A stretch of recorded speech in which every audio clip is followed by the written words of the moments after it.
often do we need to focus on what we are manifesting? Constantly, every day? How do we know if we're putting the right kind of time into manifesting? These are questions that are so common and really great to ask. And if these are the kind of questions that have ever crossed your mind, you're in the right place. So click the subscribe button and let's get started. Welcome all you powerful manifestors to the AOM Art of Manifestation channel. I'm Manifestation Coach Sterling Mire. Although we are creating each moment of the day beginning with our thoughts, manifesting is an art form. It's a skill that we need to hone if we want to effectively manifest and bring those thoughts into reality. Yet we question, how often should we focus on what it is that we want to manifest? It's a great question, and it's true. We need balance. We need to focus our attention on the subject we're manifesting and also let it go.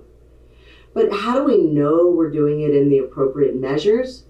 The balancing act is actually built into my AOM system seamlessly. However, regardless of what your manifestation technique is, I think a good rule of thumb is to just generate the reality of your manifestation in the now by generating the energy of it in the morning and just before going to bed. When you begin your day with the energy of the reality of your manifestation, you are attracting things that are in alignment and support your manifestation. You're keeping yourself on track, so to speak. And then you just want to let it go. Go forward with a sense of trust that you put the time, the effort, the energy into it. And now it's time to let it grow or go. Give it space to breathe and let the energy move around to attach itself to the subject you're manifesting so it can be brought closer to you, so to speak. Reconnecting and generating the energy before going to bed helps us sustain the energy while you sleep. In fact, it's being reinforced in your subconscious while you sleep. So it is ingrained further into your reality all the while you are resting.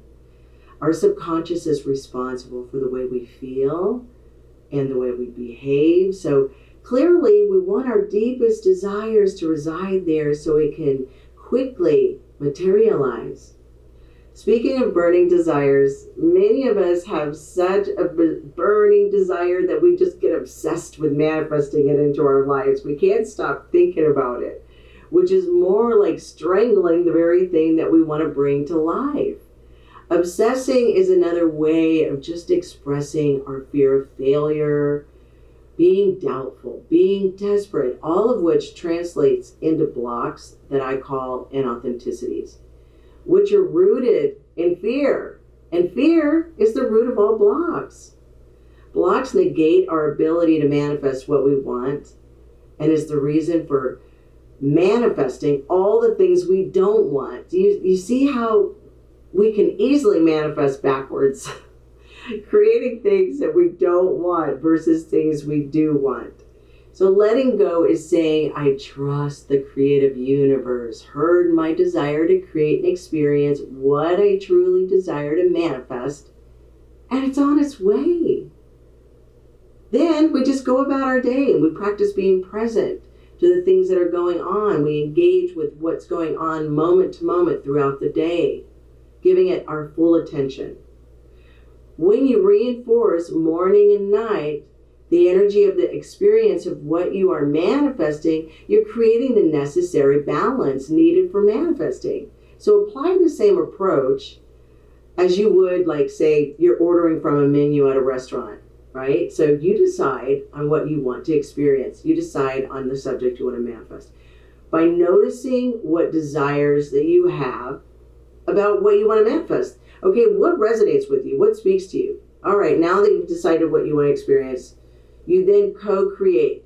You put your order in. Then you're patiently waiting. You let it go as you continue to go about your business. Maybe if you're with a friend, you pick up on your conversation. Or if you're alone, you might resume reading or working on whatever it is that you're working on, or fill in the blank. In other words, you're letting it go.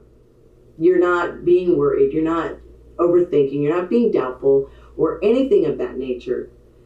You're trusting it will arrive in due time, when it's ready. So apply the same approach to manifesting. And it will not only be an appropriate and beneficial way to manifest, it will also solve the balancing issue so critical to manifesting effectively. Balancing focus and letting go and having faith in the co-creative process with the universe, the creative force of all things from which you originated from. These are the 2 takeaways in this video. If you have manifestation questions, we love them. Include them in the comment section here. We'll even dedicate an episode to your question, quite possibly. Please show your support by subscribing. Click the notification bell for updates. And to learn more about manifesting easily, quickly, and joyously, please visit our website, getyourlifenow.com, for a lot more information about manifesting. Thank you so much for watching. Until next week, create responsibly.